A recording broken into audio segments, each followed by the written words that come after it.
going to explain why we feel that nurture in your environment influences your sexual orientation. First, what is sexual orientation? Sexual orientation is a person's enduring pattern of emotional, romantic, and or sexual attraction to individuals of a particular gender or genders. For example, I identify as a straight female. I'm attracted to straight males. My fellow students can relate. I am a straight female that is attracted to straight males. And I am a heterosexual male that is attracted to females. When we speak of sexual orientation, today's question, nature or nurture? If forced to choose one side or the other, do genetics influences trump environmental influences when it comes to sexual orientation, or is it environmental influences that contribute more than genetics? Environment influences sexual orientation. Cultural and social factors. The visibility of LGBTQ plus identities varies across countries and cultures. In societies with more acceptance, more people identify as the LGBTQ plus community. Media and role models shape self-concept and openness. When we think of this, we think of today in the United States. The United States is, believe it or not, one of the highest countries with the population that welcomes LGBTQ plus community. When it comes to role models being celebrities or famous athletes, your parents or your peers, those are the ones that support you within your community with your sexual orientation, or they shape you into what you think your sexual orientation is or what you want it to be. LGBTQ plus acceptance by region. When we speak of urban, it's a 72% rate. When we speak of suburban, it's a 63% rate. And when we speak of rural, it's a 48% rate. For example, in a rural town, a teenager named Jake grows up in a conservative religious community, but identifies a part of the LGBTQ plus community. He feels pressure to conform and hide his attraction, whereas in a suburban area, with a 63% rate, a teen named Marcus attends a school where LGBTQ plus community is accepting and supporting to all of his peers. This slide exemplifies why we feel that nature is inaccurate. A study shows identical twins, same DNA. If one is gay, the other has a 20 to 50% chance of being gay too. This strongly suggests other influences beyond genetics. If one twin is gay and the other has a percentage rate of a chance of being gay, there's no definite answer or there's no definite solution showing that the other twin will be gay just like the other one, or if it would come out as heterosexual. That is the proof that biology, nature is accurate. Early life and development. Experiences during formative years affect identity development. Family dynamics and peer relationships play a key role. When speaking of your parents, when speaking of your peers, the children that you grow around, the people that you grow up with, that can have a heavy toll and effect on your environmental sensitivity, and that allows you to have your fluid sexual expression.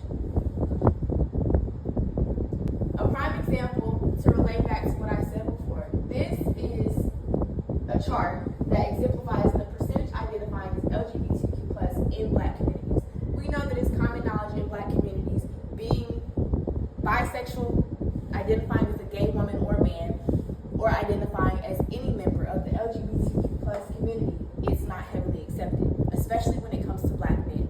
And that is what this chart shows here. The high acceptance rate in Black women is 8.2%. The low acceptance rate is a 2.1%. When it comes to Black men, it's a 5.6% with the acceptance, but a low acceptance of 1.3%. Black men usually hide their sexual identities due to them needing to be, growing up, supposed to be masculine and strong. Being a homosexual man does not identify you as being a strong, masculine man in Black communities. But as far as being a Black woman, the high acceptance rate is only high because it's sexualized. Fluidity and expression. Sexual orientation can change over time, especially in women. From an article, Diamond 2008 is our reference. There was a woman named Sarah, and she was heterosexual growing up most of her life. She went to college and expressed an emotional attraction with one of her best friends that she's known all of her life. And then she identified as a homosexual woman. So that relates back to the adaptability reflects how environment and relationships influence sexual identity. Over time, your sexual orientation changes through that emotional attraction.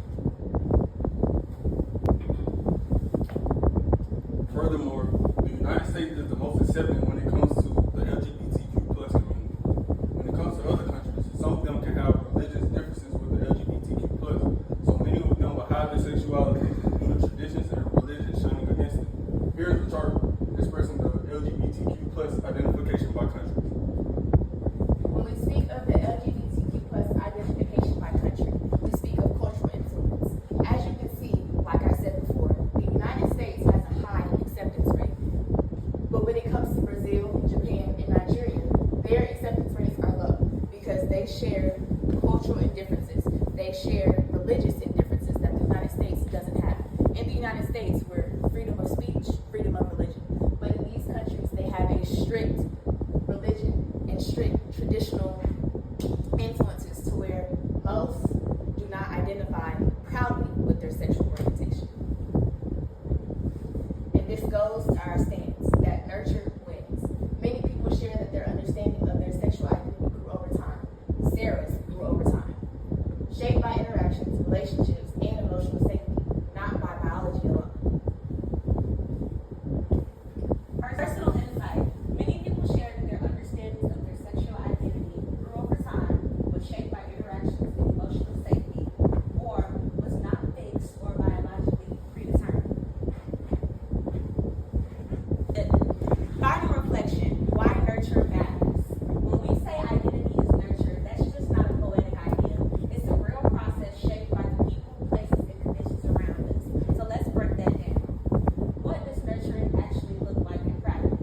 It looks like relationships, community, visibility, and safety. Each playing a powerful role in shaping who we become.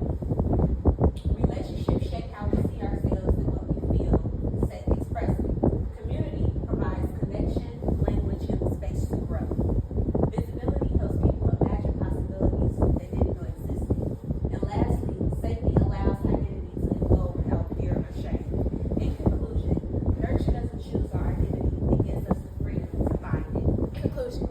Sexual orientation, nature versus nurture. We've made it clear that our stance is nurture. And for example, when you think of Sarah, when she fell in love with her best friend in college, it grew over time. Or when you think in the suburban area, when Marcus had open-minded parents and an opening and supportive community, that just relays with our statistics and with the data that we've shown.